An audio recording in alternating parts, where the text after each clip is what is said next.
Well, AEW on their Welcome Back tour, their first stop ever is in Miami, Florida with their Dynamite Road Rager. Also, we're going to review GCW's latest event that took place on 4th of July, Backyard Wrestling 3. Also, going to continue with more of Stardom with two of the events they did for a new Century 2021 in two different cities. And also, some news updates that regarding a former WWE wrestler, now All Elite Wrestling's newest member. So, let's get started with another episode of the Deleted Wrestle Zone.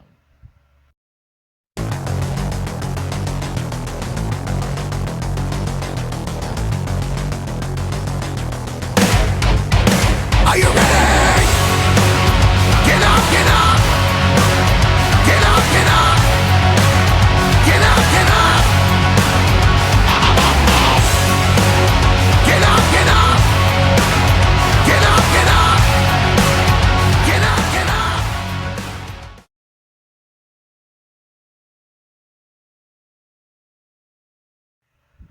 Welcome everybody to Deleted Wrestle Zone. All things that it's pro wrestling with AEW, NXT, New Japan Pro Wrestling, Impact Wrestling, the National Wrestling Alliance, various promotions, wrestlers, matches, and championships. I'm your host, J Rod here. So let's begin with the latest AEW Dynamite event, Road Rager. First stop is in Miami. First show they do outside of Jacksonville for a long time since the pandemic. It opened up with the South Beach strap match, which is a match between QT Marshall and Cody Rhodes. And this match was, I have to say, to be honest with you, I was hyped up for it, but I felt like maybe it wasn't hyped up too much for me because I didn't think it, I was thinking maybe it wasn't like the match I would have thought for an opening. I mean, it was pretty good, but it didn't felt like the opening match it should have been or something. But it was a good match. However, in much of the match, you can see like they were using the strap to win, to use it as a weapon. But however, Aaron Solo tried to interfere, but Big Brother showed up, Dustin Rhodes, to deal with Solo while he's being pursued by Nick Camarado in the back. But however, at some point in the match, the lights went out. Now, my first assumption was, okay, someone botched the lights, someone screwed up the electrical. That's what I thought. But it was not a big deal at the moment. But I'll get to the reason why later in this part.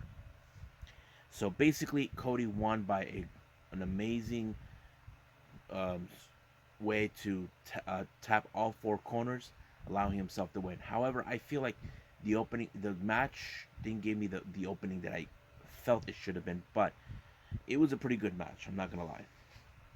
Now, they revealed a video that Sean Spears put out gloating that he cost Sammy Guevara his match against MJF.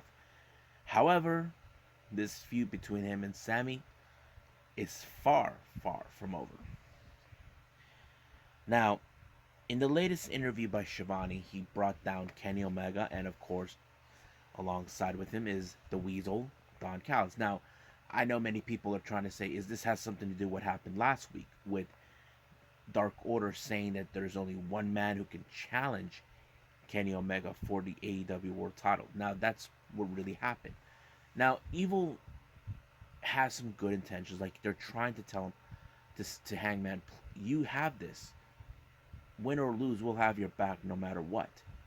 And that's what happened because if you guys recall, the Elite didn't have his back. But the real question is, when will that happen? I don't know. But of course, Kenny attacked Evil Uno, and here comes the rest of the Elite, and then Hangman Page. Now, where do I think this match could lead between Kenny and Hangman? We're not that far off from All Out, in my opinion. I feel if they put this in All Out, and if Kenny loses the title, it kind of like breaks the curse for Hangman, knowing that he finally did it. He won the AEW World Title. That's how I would picture it. But anything could happen from then and on out. But we'll see from there.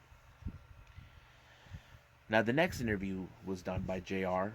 This time he was had a face-to-face confrontation with both Ethan Page and Darby Allin. Now, the way the story is being built is kind of interesting. Basically, Ethan Page is jealous that he believes in his righteous mind that Darby Allin cut in front of the line. He felt that, why Darby Allin? Why him? Why couldn't you guys pick me? So that's always been like that. I think the story has been said that you, Darby Allin, took the shortcut. You should have got to the back of the line. And that's what Ethan Page is seeing. I think he was envious, very jealous that he got Sting by his side. He had the TNT title on his waist, and I think he felt that should have been him, but it didn't. So this time, Ethan Page is confident enough to believe that he will be the final nail in his coffin. So we'll see when that happens next week. The next match is the Pinnacle, Dax Harwood and Cash Wheeler of FTR, and alongside with Wardlow, being accompanied by Tully Blanchard, taking on the Inner Circle, Santana, Ortiz, and and Jake Hager, alongside Kona. Now this match, it was alright, but I feel like much of this felt like it was like the battle of the managers between both Conan and Tully, because Tully, we all know his reputation. He was a four horseman. Conan, he was a genius in his own right, bringing some Hispanic wrestlers into the organization, into the U.S. That's always been like that. Basically, you have two great minds, but however, which one will be better? However, Tully's mind, genius, helped Pinnacle to win, but however, Conan will not take it lightly, but they also hurt him. But this war between Pinnacle and Inner Circle is far, far from over. As you know, it's been now announced, Carl Anderson challenges Jon Moxley for the IWGP United States Heavyweight title. Now, you probably say, why? If you guys know your history about Kenny Omega, Kenny was the first foreigner to win that title, even though he's Canadian. Carl Anderson believes that title belongs to the Elite. Frankly, it was from the very beginning. Actually, it belonged to the Bullet Club. But however, we'll see where that's gonna happen. I think it's gonna take place in Fyter Fest. I don't remember if it's gonna be in Austin or in Dallas. I'm not sure, but it will be an interesting thing to watch. It wouldn't be surprise me if Eddie Kingston or Frank Kazarian would help him out to ensure that title doesn't go nowhere for Moxley. Next up, we got the face-to-face confrontation between both MJF and Jericho. Now, basically, MJF feels that he doesn't deserve this match, but however, he decided to use a reference of course, the Hercules labors. Now, if you follow that history, Hercules did some labors because of what he did, and that pretty much what he wanted to do. However, he signed the contract, but however, MJF was trying to be sneaky, trying to say the only way the deal can be sealed is by shaking hand, and that's what he did. Not until Jericho put him out in the Judas effect. So he was just lying down like a dead duck.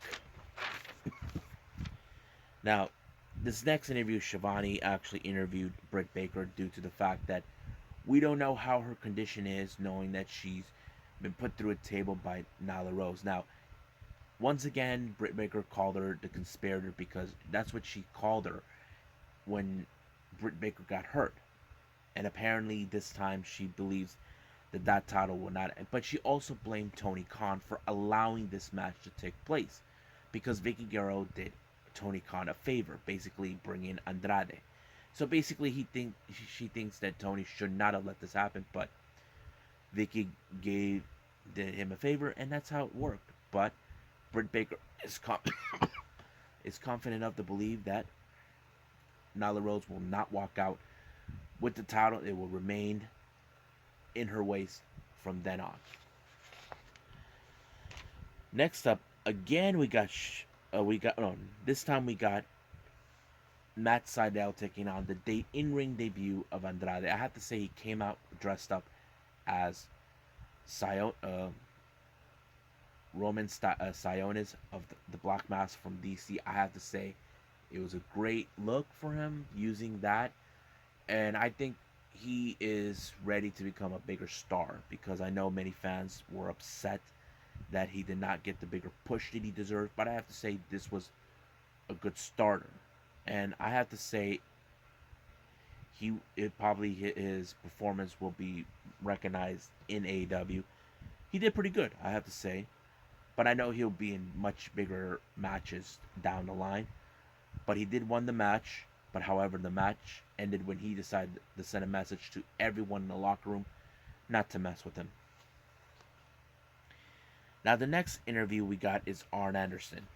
Basically, what he was proud of how Cody won, even Brock involved in being part of the AEW. However, the lights turned off, and then that's when we saw the one person we did not expect. I didn't expect them. I know some of you who are watching this channel probably thought the same thing too.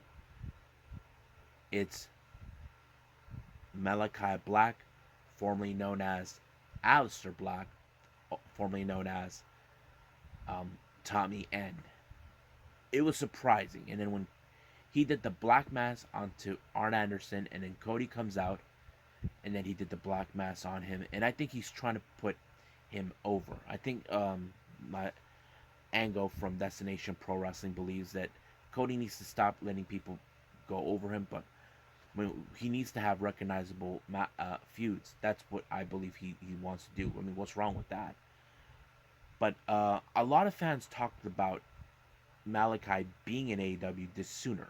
Now, I will explain to that on the news updates regarding Malakai Black, formerly known as Aleister Black and Tommy End. Earlier in the day of a Road Rager, Ricky Stark is losing his mind.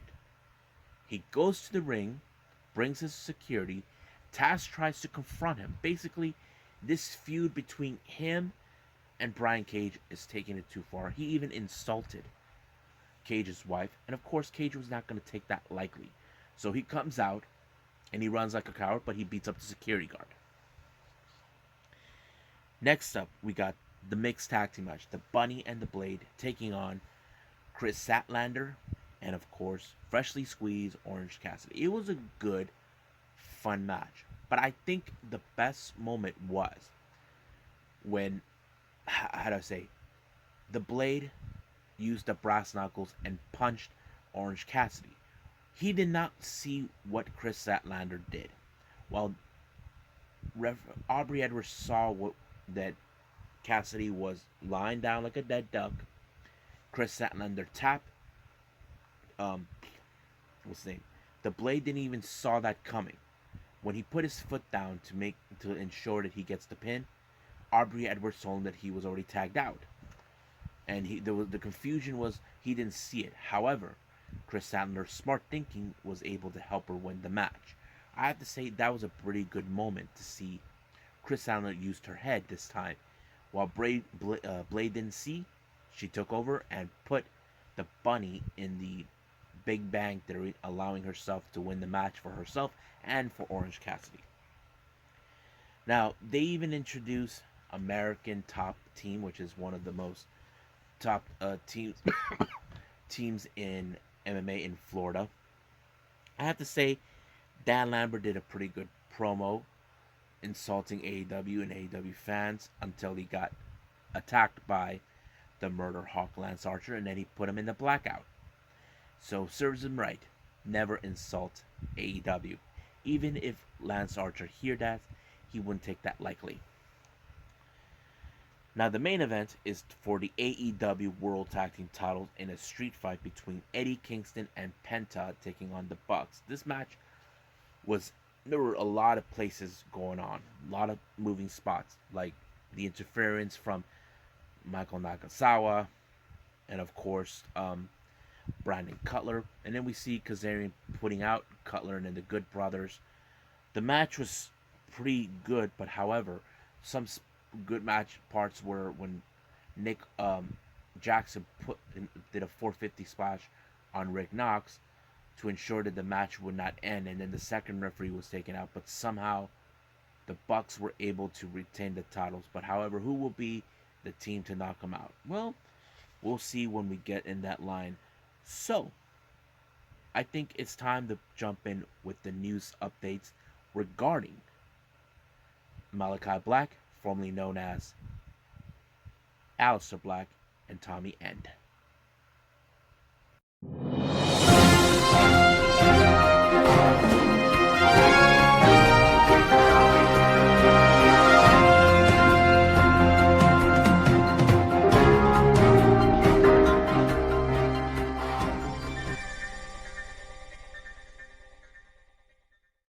Okay, so this is unusual for me to put the news updates instead of the end, but this one seems important for all of you. Now, some of you are questioning at the moment, how did Aleister Black was able to pull this off? Now, if you guys are fully aware, when you're released from the WWE, you're given a 90-day no compete clause. That means no company is allowed to talk to you for 90 days as soon as you were released. However, this was confirmed by Deonna Purrazzo when she was released from NXT last year in what we call Black Wednesday. Deonna said that she only received a 30-day non-compete clause. Now, that only works with NXT. You're probably saying to yourselves right now, J-Rod, he's not with NXT anymore. He was with the main roster. I agree with you. However, it turns out WWE made a clerical error on their part. You see, we all know he went to the main roster a few years ago. He was in NXT and then he jumped ship he was already called to the main roster. However, someone forgot to update his status. You're probably saying, what? How did that happen? I don't know. I mean, I have to say it's pretty darn funny that someone screwed up. Now, do I think the WWE are going to scramble to see if they can overturn this? To be honest with you, I don't feel they can. I don't think there is any legal way to overturn it because someone did not update his status. So if I was WWE, I would say I would investigate who did not change the status. And basically, it gave Aleister Black, basically he already was 35 days out from his 30-day no compete clause. And I think it was pretty funny that happened to see him already got signed right away. But the bigger question many fans are asking, including other news outlets out there, they're saying, is it possible that other wrestlers too were given that type of no compete clause? I don't know, because if there is, then WWE really messed things up. Not only for themselves, but to embarrass themselves badly enough to give Aleister Black a golden ticket, saying you got 30 days, you can go to any promotion you want. So basically, they messed things up, but I doubt they're gonna overturn this whole thing around because there's no way it could happen. And besides, I think he's already signed, but we'll see what happens when if this is continuing more.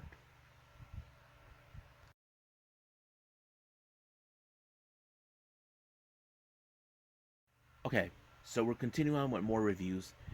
This next one is from Game Changer Wrestling, or as we know them, GCW or GC Dub. This is from their latest event that took place on 4th of July, known as Backyard Wrestling. Now, I never seen the first two, but I'll see what I can do. However, I think what I do think there's some good matches and however some funny moments and great things. Now, keep in mind, there's some wrestlers that have other characters that fits in like this, and I may mention who they are because I recognize them all the time. First match, it was a 6-man tag team match. We have Big Vin's squad consistent of Big Vin, Jay Malakai, and Mike Swanson taking on Young, Dumb, and Broke, Charlie Tiger, Ellis Taylor, and Jordan Oliver. Now, this match was pretty good, I have to say, and I was like not sure much because the only name I know of is Jordan Oliver. But it was a good match. But however, I think the ending was better. Is when Young Dumb and Broke won the match, but Vin threw one of their friends to the pool. Yes, they got a pool there, so don't ask me why, but I thought it was a whole lot of funny. Next match we got Kobe Carino and Mayday Jack. And this was a really fun match, and not only that, in this one I think they used the trampoline, even the pool itself. And here's the best part: the pool is being supervised by a lifeguard named Jody. It's a dude, not a girl. So basically, it kind of was a lot of funny. But I have to say, I haven't seen something like this that much. The only time I have witnessed it was with DDT for their Sky Tree event that they did with the match between All Out and Damnation. But it was good. It was good. But however, it's Mayday Jack that won the match when he put Carino through, I think, the door. I think he put him through a door. Next match we have is the Backyard Pro Hardcore title, consistent of Ricky Crash, who is in fact Ricky Shane Page, taking on Natas. If you guys want to know, Natas is, if you write it down, Natas. If you put it backwards, it stands for Satan. But the match was kind of funny. I had to say there were moments where Natas was biting Ricky. He's like, "Oh, she bite me! Oh my God, did you see that?" I thought, I was like, "Wow!" I think I never seen him, Ricky, actually act this way, because he always plays the heel, and he plays a pretty good heel. Don't get me wrong, but it was a good way. And then he tried to do the D'Lo Brown frog splash, but he forgot to do the. And he made references of D'Lo Brown and Mark Henry, but however, it was Natas who won the match, retaining her title. Next match we have is Diablo taking on Ariel Crow, who's in fact Dylan McKay. I mentioned him in previous GCW events. I have to say there were some good moments. Even they tried to use the other pool, the regular pool. The pool that they used was like one of those you have to fill up with water. But even Jody tried to tell them, do not use the pool, but they did it anyway. But even they got up to a tree and used the trampoline. I thought it was a very interesting match, but however, it was Diablo that won the match. That's the reason. Ew, excuse me. Diablo stands for the devil. Next match is a Buried Alive match. We have KC Quick taking on Paco Loco, who is in fact Chris Dickinson. Basically, this is nothing compared like the Buried Alive match with Undertaker and Kane, but they used various toys like the light tubes, doors, chairs, whatever, you name it. But I think the best part is when Paco put a KC, toss him into the hole with glass shattered and bury him alive. I thought that was amazing finish, allowing himself to win. Next match we have world famous CB taking on Nasty Leroy. This one was a bit of a comedic. Nasty Leroy, he played a very interesting character where he didn't know how to wrestle, but he somehow was able to beat world famous CB. I'm like, what? I'm like, wow. I'm like, I thought it was funny, but it was so good.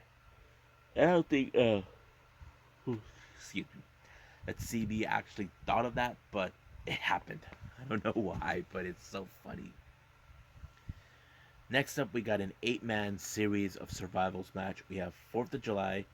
That's Steven Sanders, Aiden Alexander, C-Spot, Nolan Edward taking on the Chad, Ty Hill, Claude Morrow Jr., Tony Deppen, Vampiro. That is Facade right there. It was a very good match. I didn't like where Facade with Vampiro used blowing out fire out of his mouth, but they used a something to block it. I thought it was a good moment, and of course, it did allow for the second team to win the match. Pretty good. It was a really interesting survival match. Very good. Next up, we got Otis White, who pretends to be Undertaker, and Aleister Black, who is in fact acting as Cougar, pretending to be Kane. I thought it was a very interesting match, very played out, but it was Dexter Otis that won. So I'm like, these are interesting characters they created when they do backyard wrestling, and I'll explain a little later. The next match we have Dark Angel, consistent of Marcus Matters. That's the guy playing it. And then there's Pizza Cat Jr. It's in fact a girl underneath. And I thought the match was very interesting. When they used the pool that was near the ring. The lifeguard was nowhere to be found. He was in the other pool. They even told him not to get near the pool, but they did. They actually got to the other pool when they used the slide. And I thought it was so fun to watch. It was really fun. And of course, somehow Pizza Cat Jr. pulled up an amazing victory, and not even Dark Angel knew this was going to happen, but it did. So, great match.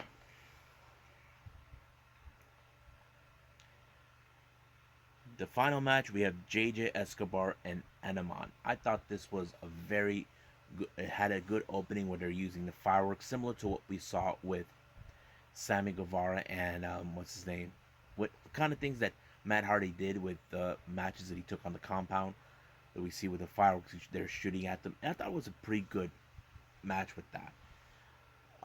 Anamon is in fact Jamie Lloyd. I was like, wow, pretty good. But I think JJ Escobar was one of those wrestlers I did enjoy how he was portrayed, but it was Anamon who won the match when he landed on top of Escobar with a door, him being lying on it. But I thought it was a good match. Now, my thoughts of the match, it was good, but I heard that it was nothing compared in the first two. I may have to look at those matches, and hopefully I may do reviews just to see what happens. But for now, I'm going to stop right here with GCW and move forward with the next two reviews from Stardom. It's from the new Century 2021 in two different cities. So let's do that right now.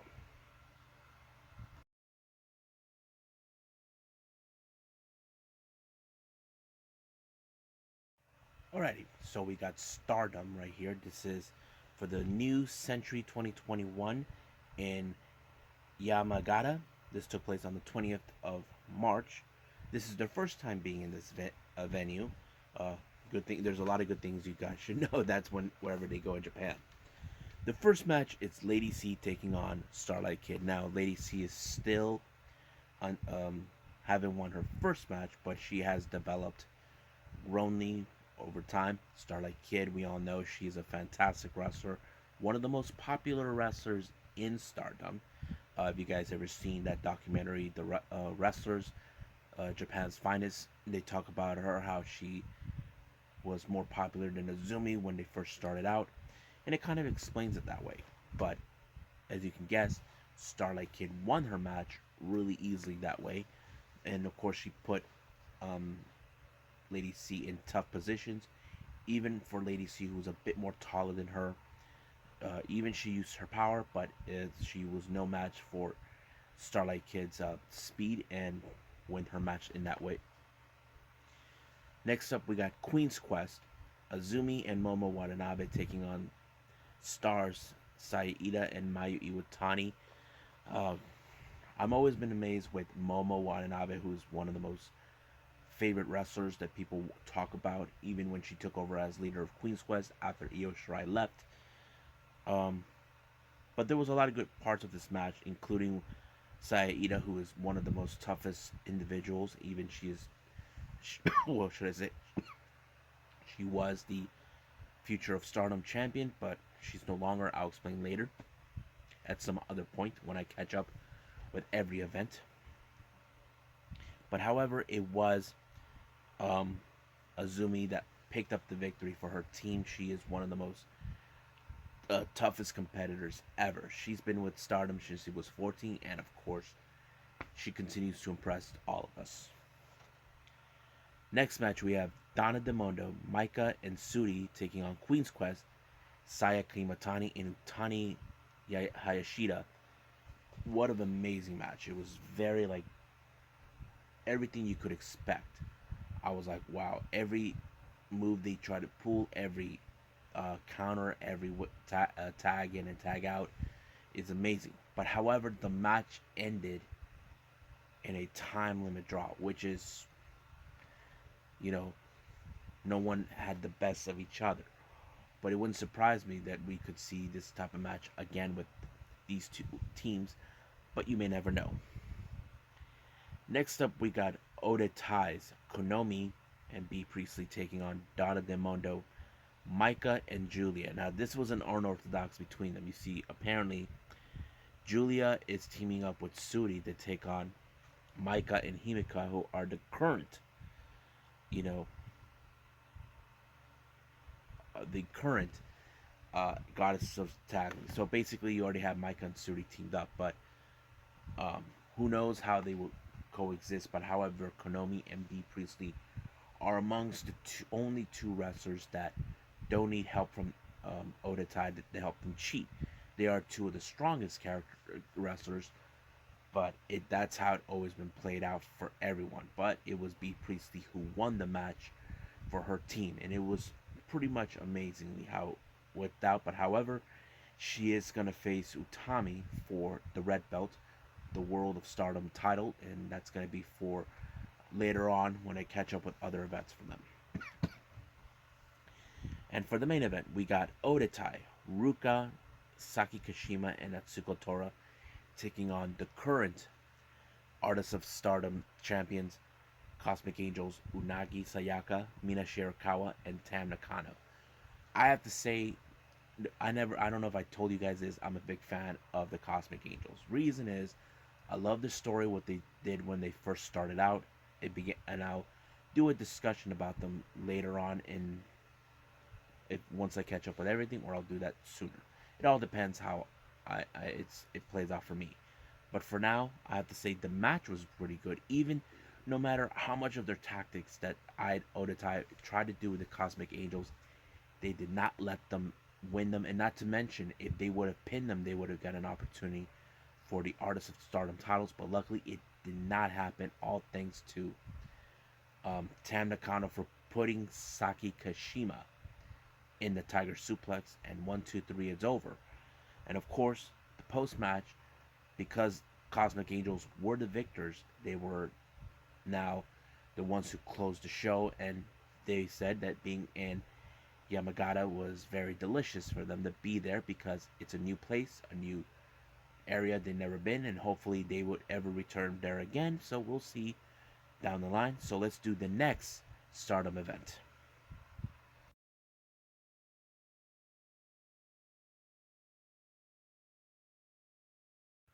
Okay, so this is the last review I'm going to have. This is from Stardom. This took place on the 21st of March.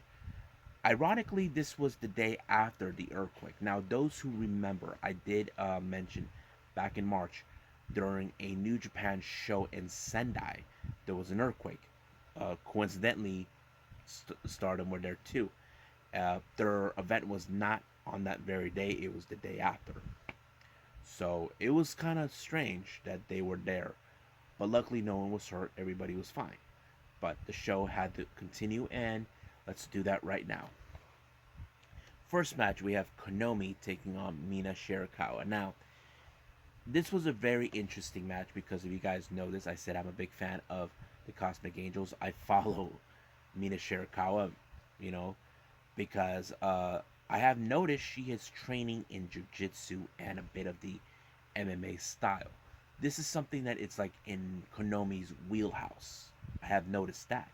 So it kind of made more sense to book her in that way. I think they wanted to see how well can she do with someone like Konomi, because she does have a bit of the MMA style in her. If you guys knew her history, she used to come out to the ring without shoes, but she hasn't done that ever since joining Oda Tai until she had that match with Sudi back in the All-Star Dream Cinderella event back in March.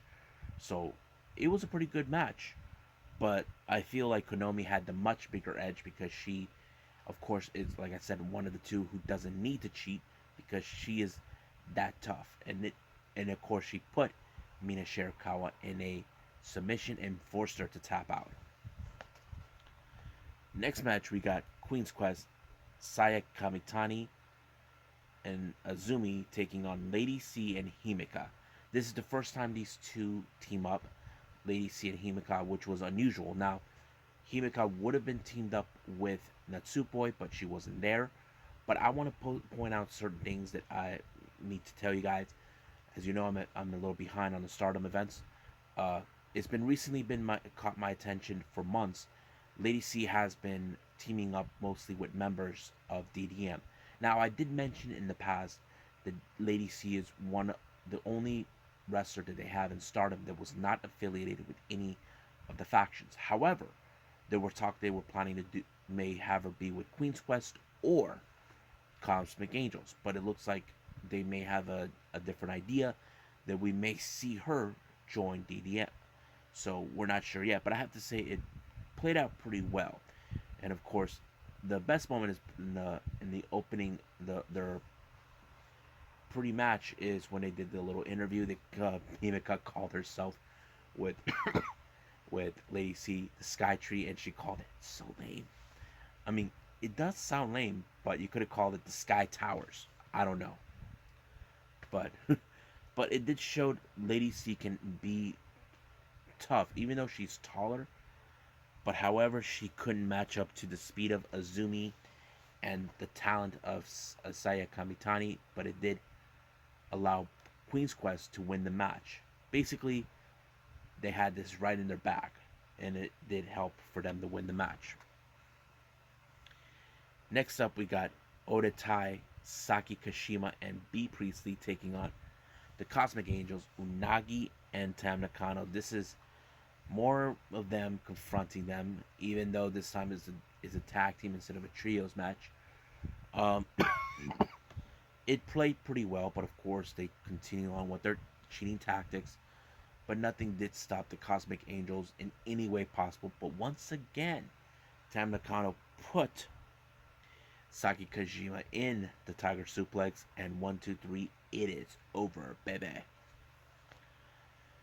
Next match, we have Oda Tai, Ruka, and Natsuko Tora taking on Queen's Quest, Momo Watanabe, and Utami Hayashida.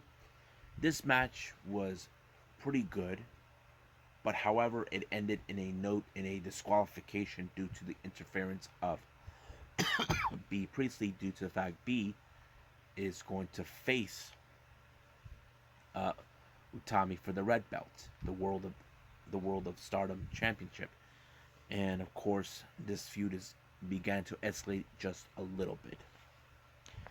As for the main event, we have Stars Saya Ida, Starlight Kid, and Mayu Iwatani taking on DDM's Julia, Micah, and what's her name? And Sudi. Now this is a very interesting match because apparently, from if you guys recall, there was a moment where Julia humiliated Kid, and Kid was on fire. She was like determined to beat Julia down after what she did back in February 13th, the day before Valentine's Day, where she cut off her mask and made her maskless. That was like the craziest thing I've ever seen. But of course, DDM continued to be one of those factions that has been strong. But however, there's a lot of mixed reaction how people say who's the strongest faction. But that's another conversation for another time. And of course, DDM closed down the show, even though you have the two teams that are within DDM are going to face off each other in April 4th, but Natsupoi wasn't there. So that's pretty much it, what I have for Stardom. I think that's it. Well, I hope you guys enjoyed this episode, me reviewing the latest AEW Dynamite Road Rager, and of course the news about Aleister Black, like what gives about him now going to AEW, and of course reviewing GCW's event Backyard Wrestling 3 and the two events by Stardom. Coming up, I got NXT UK and Impact. I may throw in two events, the same one, the Carnival Champions, which is like their or Champion Carnival by All Japan Pro Wrestling, which is their annual tournament, who will be facing for the Triple Crown title. There'll be more of that coming up, and we'll see where we go from there. But for now, I'm going to say to you guys, I'll see you guys in the next DWZ time. Same DWZ channel. I must bid all of you adieu. So, goodbye.